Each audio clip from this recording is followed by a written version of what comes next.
ya saben que hubo elecciones en Venezuela porque no viven en un tupper. Lo habrán visto en todos los medios, hubo elecciones el domingo pasado. De una manera u otra, salió en todos lados.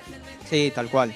Te diría que de una manera sola casi. Sí, totalmente. El presidente Nicolás Maduro gana con el 52% de los votos, 7 puntos arriba sobre Edmundo González Urrutia, candidato de María Corina Machado, que es la verdadera dirigente de la oposición. No queremos ser reiterativos porque todo esto ya fue recontra mencionado. Me parecía interesante que reflexionemos un poco sobre por qué se habla tanto de Venezuela, por qué todo el tiempo hablamos sobre este tema, por qué todo el tiempo el foco está puesto ahí. Creo que tenemos un meme para empezar esta columna. Yo no sé si está en pantalla, ustedes me dirán. No, creo que todavía no. Ahí lo tienen que poner los chicos, el Bien. meme de Chávez. Porque en realidad representa por qué ponemos esta banderita, porque Ahí está. estamos muy amigables. El meme dice, yo mostrándome como un socialdemócrata moderado. No, el killer. No, El killer volvió. no.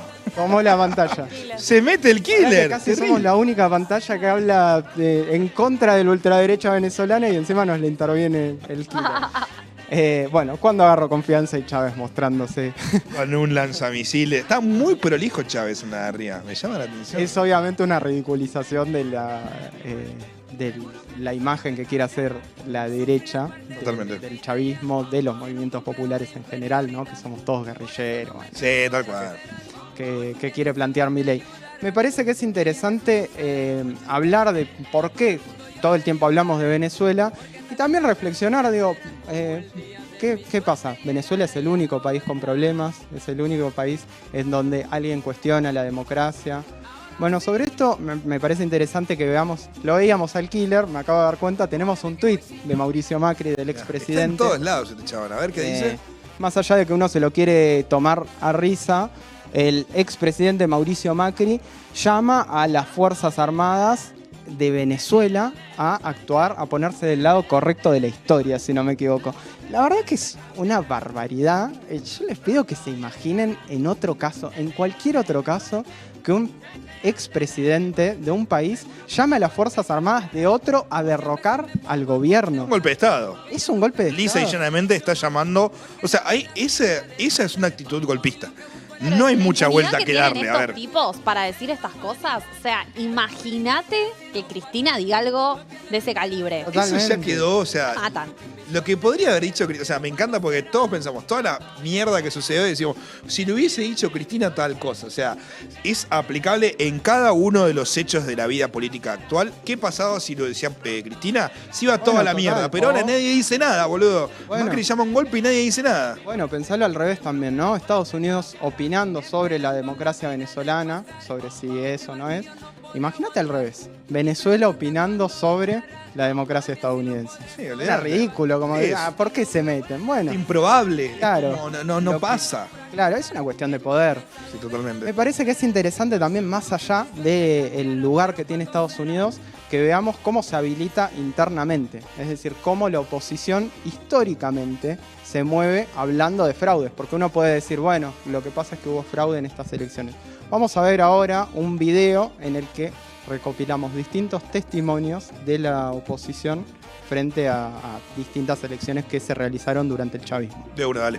Dedicar a recabar los elementos probatorios para comprobar ante Venezuela y al mundo el gigantesco fraude que se le ha hecho a la voluntad popular.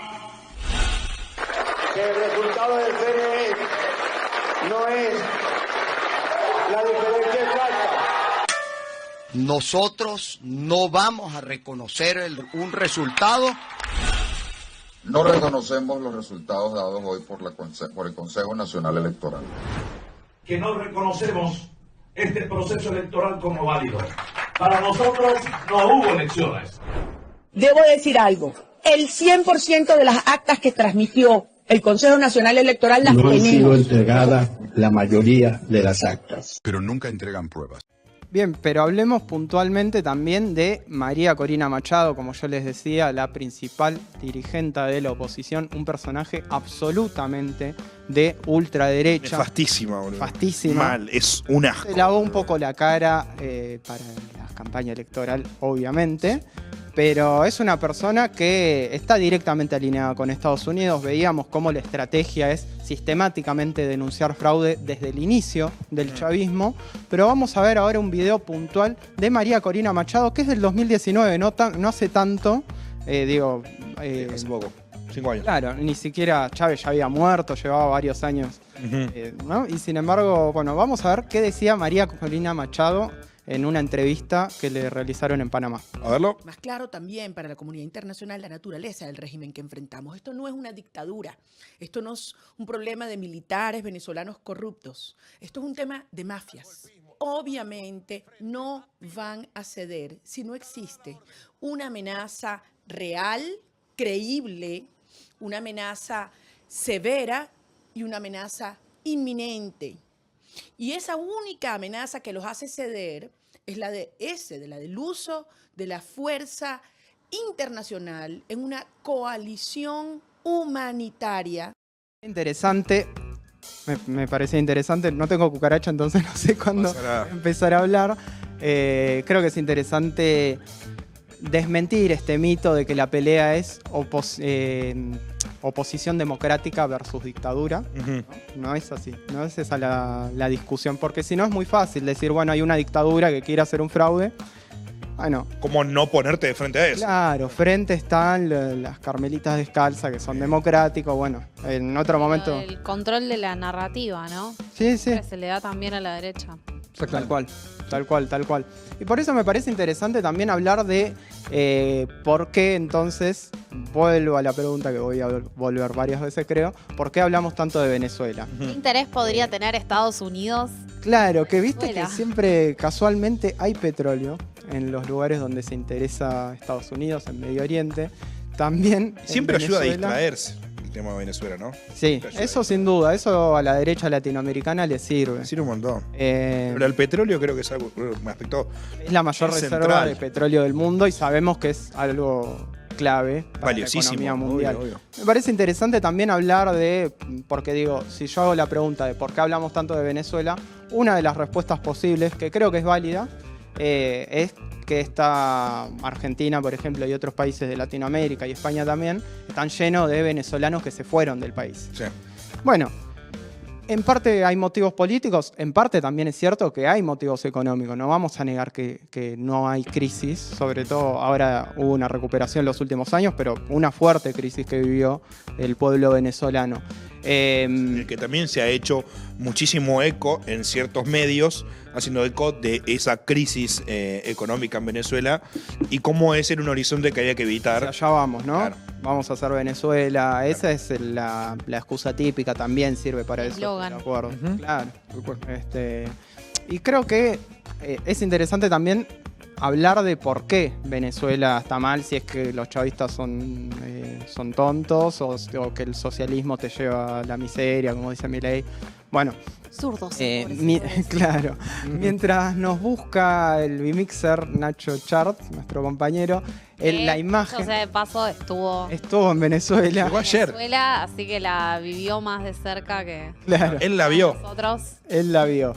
Si nos puede buscar mientras tanto la imagen del crecimiento económico en Venezuela, vamos a hablar del bloqueo que sufre el Estado que hoy gobierna Nicolás Maduro. Ahí está, ahí tenemos un gráfico en pantalla. Bien, perfecto. Yo lo que quiero mencionar, no la quiero hacer larga porque sé que el tiempo no apremia, pero Venezuela vive por lo menos 766 sanciones directas por parte de Estados Unidos y sus aliados. Esto en concreto lo que significa es que, por ejemplo, se penaliza a empresas y a estados que comercien con Venezuela. Hay toda una serie de regulaciones que nacen a partir de un decreto de Barack Obama en el 2015.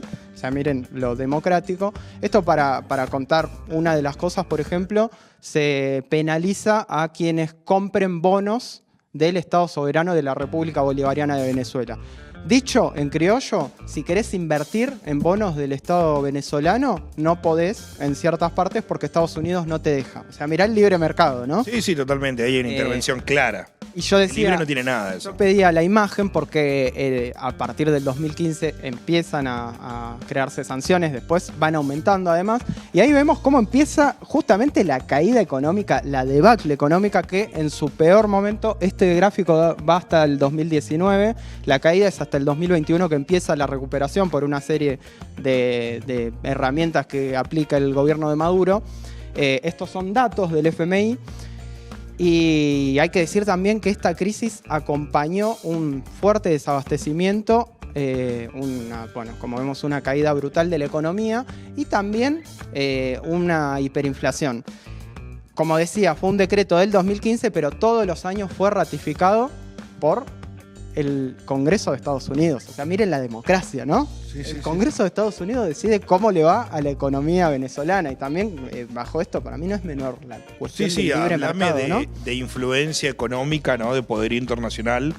Un congreso de un país foráneo decidiendo cómo te va a vos, si te va bien, si te va mal, de acuerdo a las políticas que quieras implementar, ¿no? Porque me imagino que la situación, digamos, la manera que tiene Estados Unidos de proyectarse sobre Venezuela no será lo mismo con otro tipo de gobierno. A eso vamos a llegar también. Quiero, mientras tanto, hay una imagen de Leopoldo López, otro de los dirigentes más importantes de la ultraderecha venezolana, bancando el bloqueo. Esto me parece que no es menor. Ahí tenemos el tuit. Esto es del otro día, además, de hace muy poco, diciendo que las sanciones no le gustan, pero que si no hay democracia, que haya sanciones, ¿no? O sea, O sea, bien prefiero actual. que le vaya mal a mi país con tal de que no estén ellos. Claro, es el discurso de Estados Unidos. Y en este sentido quiero mencionar que hubo un golpe de Estado contra Hugo Chávez en el 2002, que arrancó a partir de un paro petrolero, un paro que impulsan los empresarios. Y adivinen qué gobierno lo apoyó. A ver, no sé, no se me ocurre. ¿De qué país? No. Mismo que llevó a cabo el Plan Cóndor. Exactamente. Casualmente Estados Unidos se puso a favor de un paro histórico. Bueno, Wow. en realidad era un lockout patronal. Derecho a huelga, Agustín. Claro, se vuelven. Bueno, y adivinen también qué postura tuvo María Corina Machado en ese golpe de Estado. Seguro defendió la soberanía. Claro. Bueno, por supuesto, estuvo a favor del golpe. Hubo un presidente que es Pedro Carmona, un empresario, fue presidente 3 días. Asume, ahí la tenemos a María Corina Machado con Bush. Con Jorgito. George Bush, presidente en ese momento de Jordi, Estados Unidos. No, su mano. Asume Pedro Carmona, un empresario, 3 días. Lo hace a través de un decreto avalado por algunos diputados. Por supuesto, ahí estaba María Corina Machado firmando. Figuretti. Y me parece, un poco para ir finalizando, quiero hablar de qué pasa en otros lugares, ¿no? Porque pareciera que Venezuela es el único lugar donde hay problemas. las cosas salen mal. Claro. Quiero hablar, por ejemplo, es obvio la referencia, pero no hay que dejar de mencionarlo. Hay 37.000, por lo menos, palestinos asesinados en Gaza desde octubre del año pasado por el Israel de Benjamín Netanyahu, presidente de ultraderecha, aliado a Milei, aliado también a María Corina Machado. No hay que dejar de decirlo. Vamos a hablar de la región también. En Perú, hace 1 año y medio, hubo un golpe de Estado, de alguna manera, porque derrocaron al presidente Pedro Castillo. Sigue en cana. Sí, sigue en cana. Sin causa. Tiene 2 causas inventadas. Una que es por golpe de Estado, que es una figura que en el Código Penal no existe. O sea, es algo... No existe. No tiene peso legal, Claro. digamos, Bueno, está acusar preso. de eso. Ahora, no leí muchos influencers indignados. Claro, no Pedro habla nadie, Castillo, ¿no? tremendo. Y no. Y además es cierto que la presidenta de este momento, presidenta de facto, que es Dina Boluarte, era la vice de Castillo, traiciona los ideales por los que llega al gobierno y se establece en el gobierno, por un lado, apoyándose en la ultraderecha, que es el fujimorismo en Perú, pero además llevando adelante una represión terrible sobre las protestas los primeros meses de gobierno, que lleva por 60 y pico de muertos en 3 meses. Es una masacre. Sí. Lo hemos documentado acá por el canal, por Barricada, el Noticiero Popular. Lo hemos tratado en su momento con bastante intensidad, porque sí, era una situación, digamos, crítica, ¿no? En Perú en el momento de las protestas. Tal cual. Laut hablaba también de influencers. Quiero hablar de un presidente influencer, que es Nayib Bukele, de El Salvador. Tenemos un tuit de él mientras lo Ahora sacó tiran en su pantalla. Ahí marca está. de café. Ah, mirá, no lo vi. No tenía esa. ¿Cómo Pero es? bueno, viene del marketing el tipo. Estudió Claro, marketing. El tipo viene de familia de empresarios de la automotriz, si no me equivoco, ¿no? Y puede ser. Algo así era. Si no es así, me corrigen. Mira, me parece interesante hablar de Bukele, que condena las elecciones en Venezuela y habla de que no hay democracia y no sé. Un país en donde los opositores están absolutamente asediados, donde literalmente hace 2 años que no rige el Estado de Derecho por un decreto que llama al estado de excepción. Se suspenden las leyes, la policía te puede llevar preso sin causa y te puede dejar preso sin causa. Hay más de, esto con la excusa de combatir a las pandillas y demás, hay más de 70.000 presos sin causa. Según el propio gobierno, creo que lo dijo el ministro de Defensa de El Salvador, por lo menos el 10% son inocentes. Sí, la cárcel de Bukele es tipo Guantánamo. Tal cual. Derechos humanos, ¿quién Y como carajo te una conoce? espectacularización. La banderean un montón. Claro. Un montón. Me acuerdo cuando hace poco, en un momento que se pudrió todo en Rosario hace poco, fue como cuando asesinaron al chico este que estaba en la estación de servicio. Que al poco tiempo me acuerdo que había habido una suerte de espectacularización también similar en ciertos operativos por parte de Luis Petri y Patricia Bullrich, que les había salido muy mal, porque los tipos habían hecho bandera de que estaban haciendo operativos, ¿no? Mientras no controlaban ciertas partes de la calle, lo que generó represalias y generó posteriores muertes. O sea, la espectacularización de ese tipo de prácticas nunca puede ser algo bueno. Una escalada de violencia. ¿no? Sí, y es increíble la doble vara, o sea, la hipocresía con la que te sacan ahora la Carta de los Derechos Humanos. Tremendo, presos políticos, pero lo bancan el a tipo, Bukele. claro, el tipo tiene 70.000 presos sin causa y lo dice abierta, y eso es lo que dice el gobierno, andás a ver cuántos son. Claro, Y recordemos que tienen a estas personas en condiciones infrahumanas. Tal cual. O sea, Y hacen aislados, banderas, como sin dice comida, con tortura física y psicológica. Tal cual, tal cual. Compas, no quiero robar demasiado tiempo porque ya veo, hoy tengo la compu y veo la hora que es.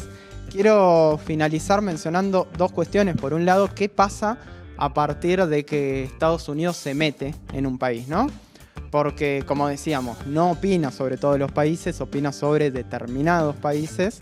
Y además, una vez que logra su objetivo, logra tirar al gobierno que quiere tirar, después no se habla más de eso. Y quiero mencionar... Queda ahí, se cierra el caso y queda ahí. Tenía varios ejemplos anotados, quiero hablar de Afganistán, que capaz es el más claro porque hubo una invasión directa militar y una ocupación durante 20 años. Estoy ahí de la mano del amigo de Corina, de Jorgito Bush. Exactamente, ahí arranca. Entre los años 2007 y 2016 hubo al menos 1.100 civiles asesinados por motivos políticos durante la ocupación norteamericana. Estos son datos de Human Rights Watch. Al menos el 40% fueron niños. O sea, se calcula más o menos que más de 1.000 personas fueron asesinadas por el ejército norteamericano, civiles, no estoy hablando de una guerra, ¿no? A partir de la ocupación norteamericana y de la violación a los derechos humanos. De hecho, esto es algo de lo que fue difundido por Wikileaks y por eso sabemos que Julian Assange estuvo tantos años perseguido, tantos años preso. Para finalizar, ahora sí, creo que es importante volver a la pregunta inicial, ¿por qué hablamos tanto de Venezuela?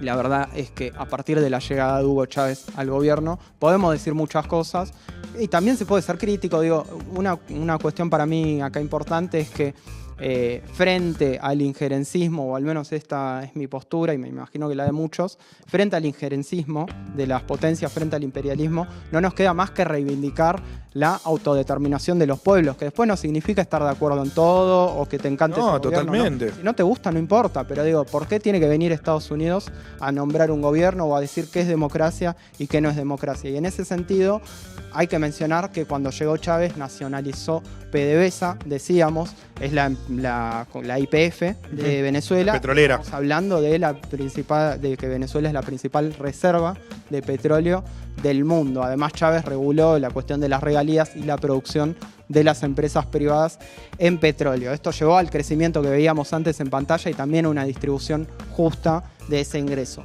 Por eso molesta Hugo Chávez, por eso no molesta el gobierno de Perú, por ejemplo, porque tocó los intereses y creo que todos los que defendemos proyectos soberanos en América Latina tenemos que defender a Venezuela, que no significa que te guste o no te guste Maduro, más o menos, eso no importa, pero digo, es defender la soberanía. Obvio, esa otra parte del debate hay que darle igual, creo que está bueno aclararlo, pero hay que saber bien en qué momentos dar esos debates, porque de pronto salir ahora a hacer bandera de un debate de si Maduro sí, Maduro no, en el medio de este asedio imperialista, y no sé si es demasiado productivo.